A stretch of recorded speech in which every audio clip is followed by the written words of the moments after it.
கர்த்தருடைய பரிசுத்த நாமத்துக்கு மகிமை உண்டாதாக. மறுபடியும் ஒரு சிறிய செய்தியின் மூலமாக உங்களை சந்திப்பதில் மகிழ்ச்சி அடைகிறேன். கர்த்தருடைய வருகையில் காணத் தவறிய ஓர் சம்பவம் என்ற தலைப்பின் கீழ் இந்த செய்தியை தியானிக்கப் போகிறோம். கர்த்தருடைய வருகை குறித்து ஒவ்வொரு பாகமாக அநேக செய்திகளை நாம் இதுவரையில் தியானித்திருக்கிறோம். அவைகள் நமக்கு ஒரு நல்ல ஒரு சிறந்த வழிகாட்டியாக இருந்தது. அநேகர் இன்றைக்கு அவருடைய வருகையை காணத் தவறி இழந்து போகப்பட்டவர்களாக இருக்கிறார்கள். அவருடைய முதலாம் வருகையிலே ஏராளம் ஜனங்கள், அவரை எதிர்நோக்கியிருந்த ஏராளமான ஜனங்கள் அவரை காணத் தவறினர். ஆம், ஞானிகளுக்கும் கல்விமான்களுக்கும் மறைத்து பாலகருக்கு வெளிப்படுத்தப்பட்ட இந்த சம்பவங்கள் தான் இன்றைக்கு மக்கள் மத்தியிலே காணத் தவறிய சம்பவங்களாக இருக்கிறது. சங்கீதக்காரன் சொல்கிறார், நம்முடைய வேதத்தின் அதிசயங்களை பார்க்கும்படி என் கண்களை திறந்தருளும் என்று சொல்கிறார். ஆம், எனக்கு அன்பானவர்களே, அந்த தாவீது யார்? அவர் குடும்பத்தில் அவர் கடைசியாக அவர் புறக்கணிக்கப்பட்டவர் போலதான் இருந்தார். மற்றவர்கள் இராணுவத்தில் பணிபுரிகிற அளவுக்கு திறமை வந்தவர்களாகவும் அவர்கள் நல்ல ஒரு தோற்றமுடையவர்களாகவும் இருந்தார்கள். ஆனால் இவனோ ஆடுகளை மேய்க்கும் ஒரு சிறுவனாக அல்லது மனிதனாக இருந்தான். அவன் சொல்கிறான், உடைய வேதத்தின் அதிசயங்களை பார்க்கும்படி என் கண்களை திறந்தருளும். இயேசு கிறிஸ்து சொல்கிறார், ஞானிகளுக்கும் கல்விமான்களுக்கும் மறைத்து பாலகருக்கு வெளிப்படுத்தியிருக்கிறார். அப்படியானால் ஞானிகர் யார்? அவர் ஊழியம் செய்த காலத்தில் ஞானிகளாக இருந்தது யார்? பிரதான ஆசாரியர், வேதபாரகர், பரிசேயர், சதுசேயர், இவர்கள்தான் ஞானிகளாக தலை சிறந்து விளங்கினர்.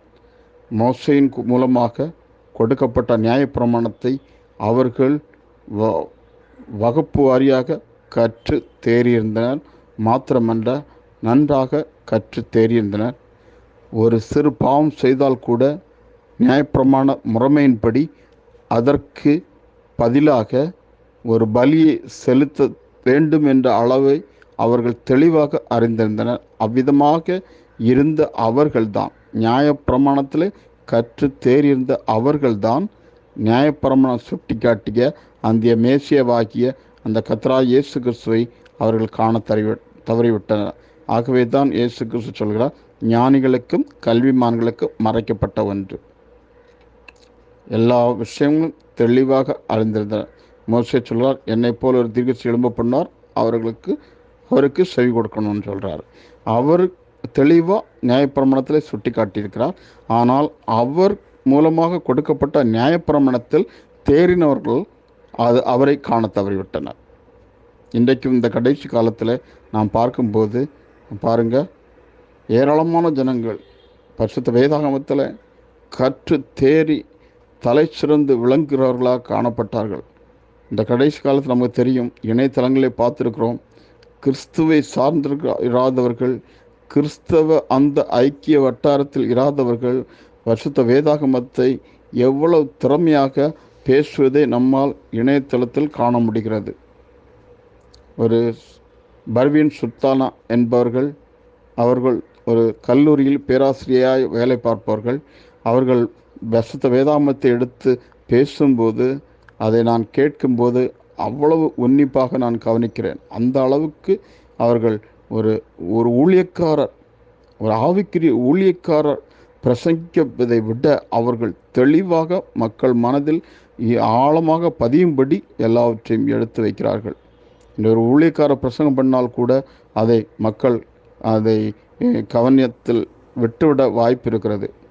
ஆனால் இவர்கள் ஆகவே நான் இந்த இடத்துல சொல்ல வருவது என்னவென்றால், ஞானிகள், வேதாகமத்தில் கற்றுத்தேறின ஞானிகள், கல்விமான்கள் அவரை குறித்த சம்பவங்களை காண தவறிவிடுகின்றனர். மேசியாவை குறித்த சம்பவங்களை காண தவறிவிடுகின்றனர். இந்த செய்தியிலும் கூட காண தவறிய சம்பவங்களை நாம் பார்க்க போகிறோம். எவ்வளவோ செய்திகள் வருகை குறித்ததாக, எவ்வளவோ செய்திகள் வெவ்வேறு தலைப்புகளிலே கடந்த காலங்களில் நாம் தியானித்தோம். இது போன்ற செய்திகளை கேட்க விரும்பினால் கமெண்ட்ஸ் போல் லிங்க் கொடுக்கப்பட்டிருக்கோம். இல்லது என்னுடைய மொபைல் நம்பரை சேவ் பண்ணிவிட்டு நீங்கள் அந்த லிங்கை டச் பண்ணலாம். மட்டுமல்ல, KPaulSchurch@United என்று யூடியூப் பகுதியில் நீங்கள் சர்ச் பண்ணால் அந்த செய்திகளை 200க்கும் மேற்பட்ட செய்திகளை உங்களால் அங்கே பார்க்க முடியும். எனக்கு அன்பானவர்களே, நாம் ஒருபோதும் அவரால் கைவிடப்பட்டவராக இருந்துவிடக்கூடாது. இஸ்ரேல் ஜனங்கள் இன்னும் மேசியாவை எதிர்நோக்கி கொண்டு தான் இருக்கிறார்கள். அவர்கள் அவரை காண தவறி 2024 ஆண்டுகள் ஆகிவிட்டது. இன்னும் அவர்களால் அவரை காண முடியவில்லை. வேதத்தை நன்கு ஆராய்ந்து நாஸ்திரேத்தூரிலிருந்து ஒரு நன்மை உண்டாக கூடுமோ என்ற கேள்வி கேட்கும் அளவுக்கு அவர்கள் எல்லாவற்றையும் வேதாகமத்தை கரைத்து குடித்திருக்கிறார்கள். இவர் சொல்கிறார், வந்து பாருங்கள், வந்து பாருங்கள். அங்கே கிணற்றண்டையில் ஒரு ஸ்திரீ மேசியா வரும்போது இவைகள் எல்லாவற்றையும் நமக்கு தெளிவாக திட்டமாக போதிப்பார்ன்னு சொல்கிறார். உன்னுடனே பேசுகிற நானே அவர். அங்கேயும் அவர்களுக்கு கண்களை மறைக்கப்பட்டிருக்கு. அந்த சமரிய ஸ்திரீயும் அங்கே அவர் வருகையை அவர் எதிர்நோக்கி கொண்டிருக்கார். அவருடைய ஜீவியம் அங்கே பாவம் நிறைந்த ஜீவம் இருந்தாலும், ஆனால் அவளுக்குள்ளே அந்த எதிர்பார்ப்பு இருந்தது. ஏதோ ஒரு சூழ்நிலை நிமித்தம் அந்த பாவத்தை அவள் செய்கிறவளாக இருந்தால், எருசலேமிலிருந்தும் சமாரியாவிலிருந்தும் அவரை ஆராதிக்கிற ஒரு கூட்டம் இருந்து நாம் இருப்பதை நம்மளால் காண முடிகிறதல்லவா? ஆனால் அவர்களை கடந்த காலங்களில் வழிநடத்தவர்களை பார்க்கும்போது தான் நம் ஒரு வேதனையான ஒரு விஷயங்களாக இருந்தது. இருந்தாலும் தேவன் அவர்கள் மத்தியிலே ராஜாக்களையும் தீர்க்கதரிசிகளையும் அனுப்பி அங்கே தம்மை குறித்த அந்த காரியங்களை, அந்த சம்பவங்களை அங்கே வெளிப்படுத்தி கொண்டே தான் இருந்தார். ஆகவே தான் இந்த சமாரியஸ்ரீ சொல்கிறார், மேசியா முன்னிட்டுருக்காரு. மேசியா வரும்போது நம்மைகள் எல்லாத்தையும் அறிவிப்பார். தேவன் அவர் முன்குறிக்கப்பட்ட வித்தாக இருந்த காரணத்தினால் அந்த ஸ்திரீயுடைய கண்களை திறந்தார். ஆனால் இங்கே அவர் ஊழியம் செய்கிற இந்த எருசலேம் பட்டணத்தில் சமாரியா ஸ்திரீயுடைய கண்களை திறந்த தேவன் இந்த எருசலேம் பட்டணத்தில் அந்த வேத பாரகர், பரிசேயர், சதுசேயர் அவர்கள் கண்களை அங்கே திறக்க முடியவில்லை. என்று அவர்கள் கல்வியில் ஞானத்தில் சிறந்து விளங்கினார். இயேசு கிறிஸ்துவும் தேவாலயத்தில் போய் தோற்சொல்லை எடுத்து வாசித்து உட்கார்ந்தார். அனைவருடைய கண்களும் அவர் மேல் நோக்கமாக இருந்தது.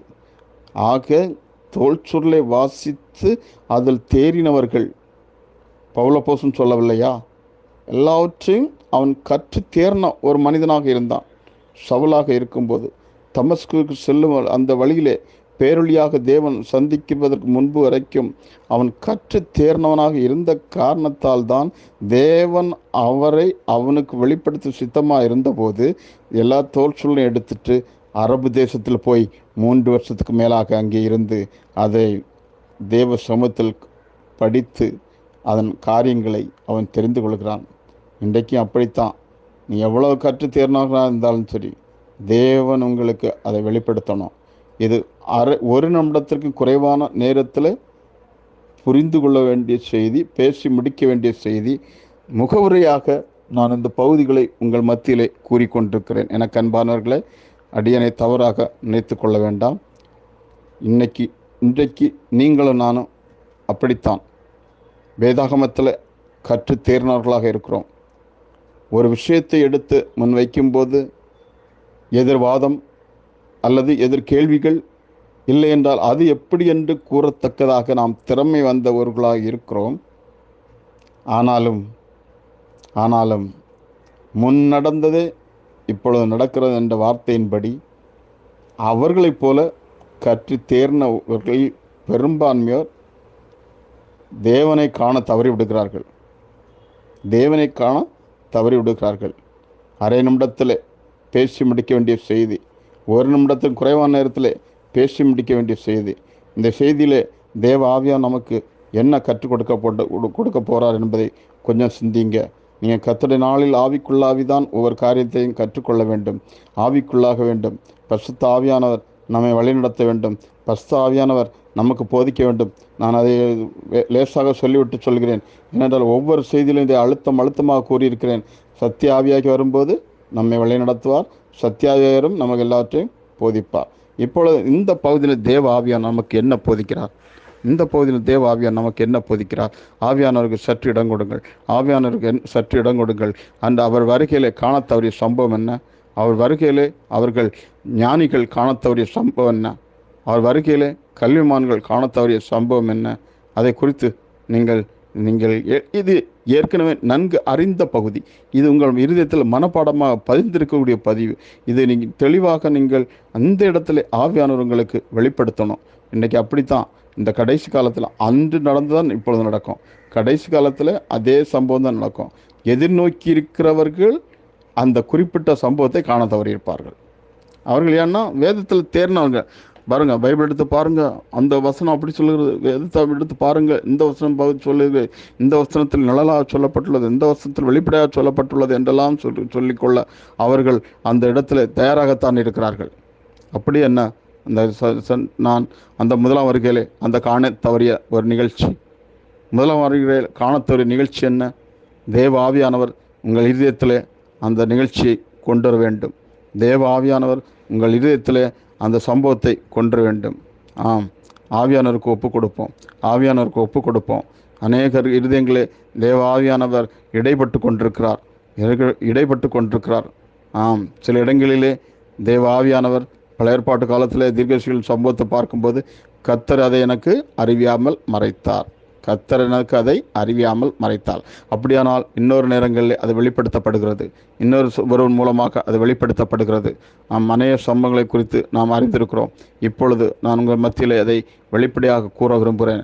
எளிமையான அந்த சம்பவம் வெளிப்படையாக கூற விரும்புகிறேன். அது மிகவும் மிக எளிமையான சம்பவம். தேவ ஆவியானவர் இப்பொழுது நமக்கு உதவி செய்வாராக. தேவ ஆவியானவர் உதவி செய்வார்கள்.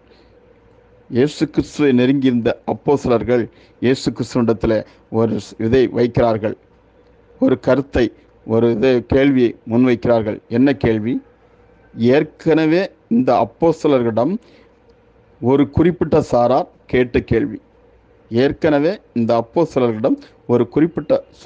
கேட்ட கேள்வி. கர்த்தருடைய ஆவியானவர் உங்கள் இருதயத்தில் இதை வெளிப்படுத்தணும். கர்த்தருடைய ஆவியானவர் உங்கள் இருதயங்களில் இதை வெளிப்படுத்தி கொடுக்கணும். அப்படி எந்த சாரார் அப்போஸ்தலரிடத்தில் இந்த கேள்வியை வைத்தார்கள்? எந்த வகையான சாரார் அப்போஸ்தலரிடத்தில் எந்த கேள்வி வைத்தார்கள்? தேவ ஆவியானவருக்கு இடம் கொடுங்கள். நாம் அதை கியர் போட்ட வண்டி மாதிரி நிற்காதீர்கள். நீங்கள் வணங்கா கழுத்துள்ள ஜனங்களாக யாரும் இருந்து விடாதீர்கள். எனக்கு அன்பானவர்களே, அப்போஸ்தலரிடத்தில் ஒரு குறிப்பிட்ட சாரார் ஒரு கேள்வியை வைத்தார்கள் அல்லவா? அது எந்த சாரார் எந்த கேள்வியை வைத்தார்கள்? ஆவியானவருக்கு இடம் கொடுங்கள். ஆவியானவர் உங்கள் இருதயங்களை பேசணும். ஆவியானவர் உங்கள் இருதயங்களில் ஆழங்களை திறந்து அந்த பொக்கிஷத்தை உங்கள் ஆத்மாவுக்கு கொடுக்கணும். தேவ ஆவியானவர் உங்கள் இந்திரியங்களை அறிந்திருக்கிறார். எந்த சாரார் எந்த கேள்வி? எனக்கு அன்பானவர்களே, வேதபாரகர் ஒரு கேள்வி வைக்கிறார்கள். அது என்ன கேள்வி? அப்போஸ்தலத்திலே வேதபாரகர் வைத்த கேள்வி என்ன? இப்பொழுது அநேகருடைய இருதயங்களே தேவ ஆவியானவர் அதை வெளிப்படுத்தி கொண்டிருக்கிறார். அநேகருடைய இருதயங்களே தேவ ஆவியானவர் அதை எடுத்து வெளிப்படுத்தி கொண்டிருக்கிறார். வேதபாரகர் வைத்த கேள்வி என்ன? என்ன கேள்வி? நடந்து முடிந்த கேள்வியை அங்கே வைக்கிறார்கள். நடந்து முடிந்த சம்பவம் ஒன்றை அங்கே வைக்கிறார்கள். நடந்து முடிந்த சம்பவம் என்ன? எலியா முந்தி வர வேண்டும் என்று வேதபாரகர் சொல்லுகிறார்களே என்று அப்போஸ்தலர் இயேசு கிறிஸ்துவிடம் கேட்கவில்லையா? அப்போ வேதபாரகருக்கு தெரியும், மேசியா வருவதற்கு முன்பாக எலியா வர வேண்டும். வேதபாரகர்கள் அறிந்த ஒரு உண்மை வேதபாரகர்கள் காணத்தவறிய ஒரு அறிந்த ஒரு உண்மை என்ன? எலியா முந்தி வர வேண்டும். மேசியாவுக்கு முன்பதாக எலியா வர வேண்டும். எலியா முந்தி வர வேண்டும். எலியா இன்னும் வரவில்லை. அதன் பிறகுதான் மேசியா வருவார் என்று அவர்கள் வேதபாரகர்கள் அப்போஸ்தலத்தில் கேள்வி வைக்கிறார்கள். ஆகவே தான் அப்போஸ்தலர்கள் இயேசுவிடத்தில் சொல்கிறார்கள், எலியா முந்தி வர வேண்டும், எலியா முந்தி வர வேண்டும் என்று கேள்வி வைக்கிறார்கள். அப்படியானால் எலியா இன்னும் வரவில்லை, இவர் மேசியா அல்ல, எலியா இன்னும் வரவில்லை, இவர் மேசியா அல்ல அப்படின்னு கூறுகிறார்கள். ஏனென்றால் இவர் மேசியா என்று அவர்கள் விசுவாசித்தால் எலியா வந்து விட்டார் என்று சொல்லி அவர்கள் மேசியா என்று விசுவாசித்தால் இவரை பின்பற்றியிருப்பார்கள். ஆனால் கேள்விகளைத்தான் கேட்டு துளைத்து கொண்டே இருக்கிறார்கள். எலியா முந்தி வர வேண்டும் என்று வேதபாரகர்கள் சொல்கிறார்களே என்று அப்போஸ்தலர் கேட்டவுடன் இயேசு கிறிஸ்து கூறிய பதிலை நினைவுகூர முடிகிறதா? இயேசு கிறிஸ்து கூறிய பதிலை நினைவுகூர முடிகிறதா? உண்மைதான், எலியா வந்து சீர்படுத்தும் உண்மைதான். ஆனால் ஆனால் ஆனால் எலியா வந்தாயிற்று. சீர்படுத்தப்பட்ட அந்த அந்த அந்த சம்பவங்களை அந்த ஞானிகள் காண தவறிவிட்டனர். சீர்படுத்தப்பட்ட சம்பவங்களை கல்விமான்கள் காண தவறிவிட்டனர். ஏனென்றால் என்ன? எலியா முந்தி வந்து எல்லாவற்றையும் சீர்படுத்துவான். அந்த ஏசாயா தீர்க்கதரிசி 40ஆம் அதிகாரத்தில் அந்த குறிப்பிட்ட வசனங்கள் நமக்கு தெரியும். குறிப்பிட்ட வசனங்கள் நமக்கு தெரியும். அது நீங்கள் எந்த இடத்துல வேதத்துக்கு சென்று வாசிங்கள். சில விஷயங்களை நாம் இந்த இடத்துல அதிகாரத்தை கூறாமல் பேசிக்கொண்டே செல்வேன். ஏனென்றால் நாம் எல்லாம் வேதாகமத்தில் கற்று தேர்ந்தவர்கள். சிறு வேதத்திலேருந்தே வேதாகமத்தை படிக்கிறோம். பெரிய பெரிய ஊழியக்காரங்க ஊழியர் மீட்டிங்கு போனால், அந்த இடத்துல கன்வென்ஷன் கூட்டம், எழுப்புதல் கூட்டங்களுக்கு போனால் முடிந்து வரும்போது எவ்வளோ அருமையாக செய்தி கொடுத்தார் என்று சொல்ல அளவுக்கு நாம் திறமை வாய்ந்தவர்கள். அப்படியானால் அவருக்கு மதிப்பெண் போடுகிறோம் என்றால் அவரை விட நாம் அதிகமாக கற்றிருக்கிறோம் என்று நாமே அறியாமையிலே ஏதோ தம்பட்டம் அடித்து கொண்டிருக்கிறோம். அவர் மீட்டிங்கில் செய்தி கொடுத்தார், எப்படி இருந்தது தெரியுமா? அருமையாக இருந்துன்னு. ஆமாம், நீங்கள் அந்த மார்க்கு போடுறதுக்கு அளவுக்கு நம்ம இன்னைக்கு பெரிய ஆளாக இருக்கிறோம். கல்விமான்களை போல தோற்றம் அளிக்கிறோம், கல்விமான்களாகவும் இருக்கிறோம். ஞானிகளைப் போல தோற்றம் அளிக்கிறோம், ஞானிகளாகவும் இருக்கிறோம். அந்த கல்விமான்கள் யார்? இந்த வேதபாரகர் காணத்தம்பரிய சம்பவம் தான் எலியா வந்து விட்டு போனது. ஆனால் எனக்கு அன்பானவர்களே, இந்த கடைசி காலத்திலையும் ஏதோ முக்கியமான ஒரு சில சம்பவங்களை ஞானியாக்களாகிய நாம், கல்விமான்களாகிய நாம் காண தவறியிருப்போம். நாம் அதை ஒப்பு கொடுக்கோம். நியூட்டில் இருக்க வண்டியை நாம் ஈஸியாக தள்ளிட்டு போகலாம், கியர் போட்ட வண்டியை தள்ளவே முடியாது. ஆனாலும் விதைக்க வேண்டியது நமது கடமை. அது விழுக்கிற இடத்தை பொறுத்து அதன் பலன் அது அமைக்கிறதாக இருக்கிறது. எனக்கு அன்பார்களே, இந்த செய்தியத்துடன் முடித்து விடுகிறேன். இது போன்ற செய்தியை கேட்கணும்னா தொடர்ந்து நீங்கள் அடியனோடு சார்ந்திருந்து கேளுங்கள். சப்ஸ்கிரைப் பண்ண வேண்டாம். பணம் சம்பாதிக்க நோக்கில் இந்த சேனல் ஆரம்பிக்கப்படவில்லை. பெல் சிம்பலையும் கிளிக் பண்ண வேண்டாம். நீங்கள் மற்றவர்களுக்கும் பகிருங்கள். ஒருவேளை இது புரிந்து கொள்ள கடினமாக இருக்குமா, அவர்கள் இதை கேட்டு அவர்கள் உங்களுக்கு புரிய வைப்பதற்கு ஏதுவாக இருக்கும். கடந்த செய்திகள் அநேக இடத்துல தேவ ஆவியானவர் உங்களுக்கு செய்வார். நான் ஒரு ஊழியக்காரன் அல்ல, நான் ஒரு போதகன் அல்ல, நான் ஒரு மேய்ப்பனும் அல்ல. சத்திய ஆவியாகிய அவர் எனக்குள்ளே இருந்து அநேக காரியங்களை கூறுகிறார். அவர் உங்களுக்குள்ளும் இருந்து இதை உங்களுக்கு வெளிப்படுத்தி காண்பிக்க முடியும். உங்களையும் வழிநடத்த முடியும், உங்களுக்கும் போதிக்க முடியும். ஆனால் நீங்கள் நினைப்பீங்க, உங்கள் கண்களுக்கு முன்பாக இந்த பரிசுத்த வேதாகமத்தின் சம்பவங்கள் நிரூபிக்கப்படணும்னு ஒருபோதும் நினைக்காதீர்கள். உங்களுக்கு முன்பதாக வேதாகமத்தின் சம்பவங்கள் ஒருபோதும் பட முடியாது. அப்படியானால் வேதபாரக்கும் பரிசேயர், சதுசேயர், பிரதான ஆசாரியர் அந்த ஞானிகளுக்கு முன்பாக அங்கே அநேக காரியங்கள் வெளிப்படுத்தப்பட்டிருக்கோம். அவர் காட்சியில் வந்திருக்கோம். இன்னைக்கு நீங்களும் அப்படித்தான் வேதபாரகரை போல, பரிசேயரை போல, பிரதான ஆசாரியரை போல தான் தலை சிறந்து விளங்குகிற ஞானிகளாக இருக்கிறீர்கள். நம்மை அவர் சமூகத்தில் ஒன்றுமில்லை நானையா என்று நம்முடைய சித்தம் சாம்பலாகும்படியாக அவர் சமூகத்தில் நாம் ஒப்பு கொடுக்கும்போது தான் எல்லா காரியங்களும் நமக்கு வெளிப்படும். இது ஆமேன். God bless you. மற்றும் ஒரு பதில் சந்திப்போம். ஆமேன். God bless you.